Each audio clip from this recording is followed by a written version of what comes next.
મૃત્યુનો કોઈ ચોક્કસ સમય કે સરનામું માણસ ક્યારેય જાણી શકતો નથી. જો જાણી શકતા હોત તો માણસ ઈશ્વરમાં શ્રદ્ધા ન રાખે.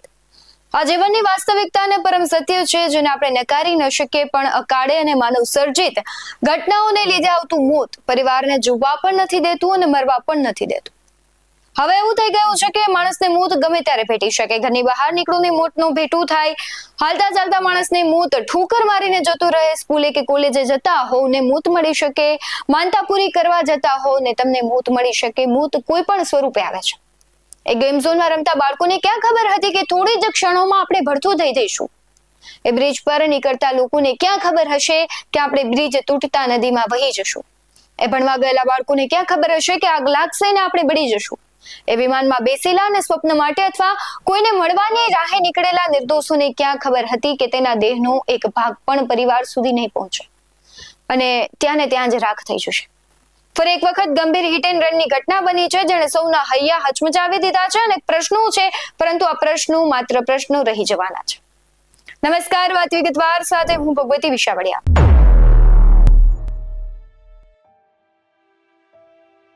રાજ્યમાં દારૂબંધી હોવા છતાં બેફામ દારૂ પીને લોકો અકસ્માત સર્જે છે. આ કડવી વાસ્તવિકતા છે. આ માત્ર સામાન્ય માણસો જ નથી જે બેફામ દારૂના વેચાણ અને સેવન પાછળ જવાબદાર ભ્રષ્ટાચારીઓ છે, જે માત્ર 10-20 હજાર માટે લોકોના જે જીવ છે તેને જોખમમાં મૂકે છે. ગુજરાત ડ્રાય સ્ટેટ છે, તેમ છતાં બેફામ દારૂ પીવાય છે અને વેચાય પણ છે. જો આ બધી સામાન્ય વ્યક્તિને અને સામાન્ય જનતાને આ બધી વાત ખબર હોય તો પ્રશ્ન એ થાય કે શું પોલીસ અને ગૃહમંત્રીને ખબર નહીં હોય? કેટલી હદે કાયદા અને વ્યવસ્થાની વાતો કરતા એ લોકો છે, તેની સામે જે આ ઘટનાઓ સામે આવે ત્યારે કેટલી હદે કાયદા અને વ્યવસ્થાના છોતરા નીકળે છે તે દેખાઈ આવે છે. પણ બેફામ બનતા જતા નબીરાઓને કોઈ ડર નથી રહ્યો, એ પણ વાસ્તવિકતા છે. છેલ્લા કેટલાય સમયથી સતત વધતા માનવ સર્જિત અકસ્માતો. હા, માનવ સર્જિત અકસ્માતોના કિસ્સાઓની જ આજે વાત કરવી છે, કારણ કે ગુજરાતમાં હિટ અને રનના કિસ્સાઓ છે તે વધી રહ્યા છે, જે ચિંતા વધારી રહ્યા છે. અને અનેક આવા બનાવો છે જેમાં નિર્દોષ લોકો પોતાનો જીવ ગુમાવી રહ્યા છે. આજે તમને આંકડાઓથી માહિતગાર કરવા છે, જેમાં ગુજરાતમાં માત્ર 3 વર્ષમાં હજારો લોકોએ જીવ ગુમાવ્યા છે, માત્ર હિટ અને રનની જે ઘટનાઓ છે એમાં જ. અને આ સિવાયના જે અકસ્માતો થયા છે એ વાત તો અલગ જ છે. સૌથી પહેલા ગાંધીનગરની વાત કરવી છે, કારણ કે આજે ગાંધીનગરમાં રાંદેસણ વિસ્તારમાં અકસ્માતની ઘટના બની છે.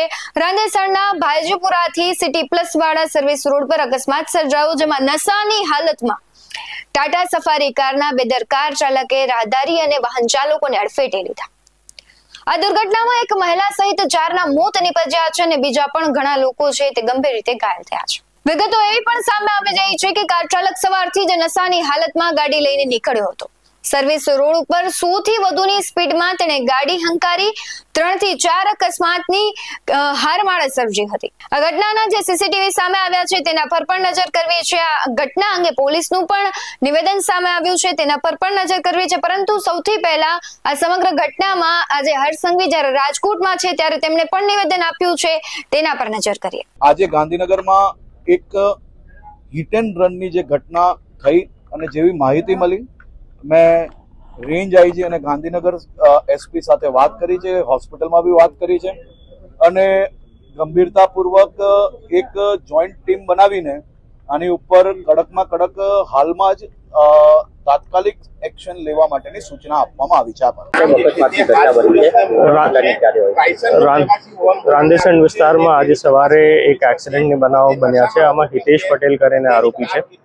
આરોપી લગભગ 3-4 એક્સિડન્ટ કર્યા વિસ્તારમાં અને 3 લોકોની મોત થયા. 1-2 લોકોની અત્યારે હોસ્પિટલમાં ટ્રીટમેન્ટ ચાલુ છે. આરોપીને પોલીસ હસ્તગત કરીને પોલીસ સ્ટેશન લઈ ગયા અને એના વિરુદ્ધ ગુના દાખલ કરવાની તજવીજ હાથ ધરાયા.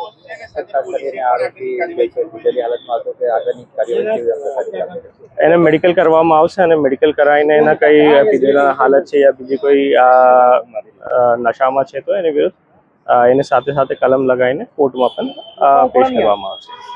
જે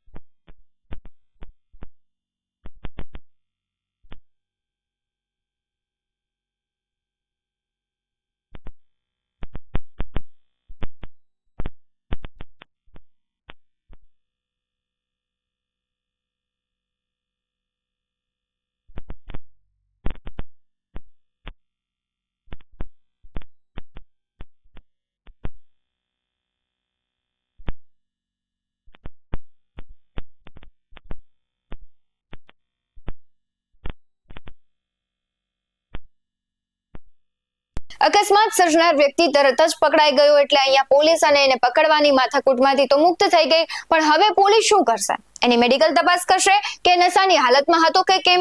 કેસ દાખલ થશે, કોર્ટમાં ચાલશે, રિમાન્ડ મળશે, સજા મળશે અને પછી કદાચ જામીન પણ મળી જશે.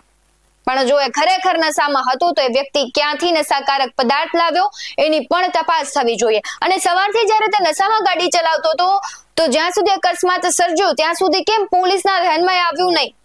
અનેક વખત આવી ઘટનાઓ બને છે કે નશામાં એ લોકો ડ્રાઇવિંગ કરે છે, તો આમ તો કહેવાય છે કે પોલીસ ઉપર અનેક સવાલો ઉઠે છે કે કેમ તેની તપાસ નથી કરવામાં આવતી. જ્યારે બેફામ બનેલા લોકો આટલી હદે આટલું મોટું અકસ્માત સર્જે છે ત્યાં સુધી કોઈને ખબર જ નથી પડતી અને અકસ્માત સર્જાય ત્યાર પછી બધા જ સફાળે જાગે છે. ગાંધીનગર પોલીસને પણ વિનંતી છે કે આ બાબત ખાસ ધ્યાનમાં રાખવામાં આવે, કારણ કે જો એ દિશામાં કોઈ કાર્યવાહી નહીં થાય તો વળી કાલે સવારે કંઈક નવું બની શકે અને બને તો એમાં નવાઈ નહીં, ફરી માણસ આંકડો બનીને રહી જશે. હવે તમને એ પણ વાત કરવી છે કે જે રાજ્યના વિધાનસભામાં રજૂ થયેલા આંકડાઓ છે, છેલ્લા 3 વર્ષના નાણાકીય વર્ષ છે 2020-21, 21-22 અને 22-23 માં 4860 હિટ અને રનના કેસ નોંધાયા છે, જેમાં 3400 થી વધુ લોકોના તો મોત થયા છે અને 2700 થી વધુ લોકો ઘાયલ થયા છે. આ આંકડા દર્શાવે છે કે દરરોજ સરેરાશ 3 લોકો હિટ અને રનની ઘટનામાં જીવ ગુમાવી રહ્યા છે. આટલા આંકડા સામે આવે ત્યારે પણ હવે સરકારે, તંત્રએ, જવાબદાર લોકોએ, પોલીસ તંત્ર હોય કે બીજું કોઈ તંત્ર હોય કે જેની જવાબદારી હોય એને જાગી જવાની જરૂર છે, કારણ કે એક જ દિવસમાં હિટ એન્ડ રનની ઘટનામાં 3 નિર્દોષ લોકોના જીવ જાય છે. વડોદરામાં આની પહેલા પણ હિટ એન્ડ રનની ઘટના બની હતી માર્ચ 2025 કે વડોદરાના કારેલીબાગ વિસ્તારમાં હોળીના દિવસે બનેલી એ દુર્ઘટના હતી કે જેણે એક નિર્દોષ મહિલાનું મોત કર્યું અને આ 4 અન્ય લોકો એમાં એ ઘટનામાં ગંભીર રીતે ઘાયલ થયા હતા. સીસીટીવી ફૂટેજમાં એક યુવાન નશાની હાલતમાં કાર ચલાવીને 2 વ્હીલરને ટક્કર મારતો દેખાયો અને આ કિસ્સામાં આરોપી કાયદાના વિદ્યાર્થી રક્ષિત ચોરસિયાની ધરપકડ પણ કરવામાં આવી. આજે તમને જે મોટી ઘટનાઓ બની છે હિટ એન્ડ રનની એની વાત કરવી છે કે એમાં શું કાર્યવાહી થઈ, કઈ જગ્યાએ ઘટનાઓ થઈ અને અત્યારે એ આરોપી કઈ જગ્યાએ છે. આની પહેલા પણ ધંધુકા જે બાવડા બગોદરા હાઈવે છે ત્યાં પણ હિટ એન્ડ રનની ઘટના માર્ચ 2025 માં જ થઈ હતી. આ હાઈવે પર ભમાસરા પાટિયા પાસે અજાણ્યા વાહનની અડફેટે ચોટીલા જતા 2 પદયાત્રીઓના મોત થયા હતા. આની પહેલા અમદાવાદના બોપલમાં પણ ડ્રિંક એન્ડ ડ્રાઈવમાં 2025 માં એક ઘટના થઈ હતી, જેમાં દારૂમાં નશામાં ધૂત થઈને એક વ્યક્તિ અકસ્માત સર્જ્યો, જેમાં એક મહિલાને પગમાં ઈજા થઈ. અકસ્માત બાદ કાર ચાલક છે પોલીસને ઓળખ આપીને રોફ જમાવતો જોવા મળ્યો હતો.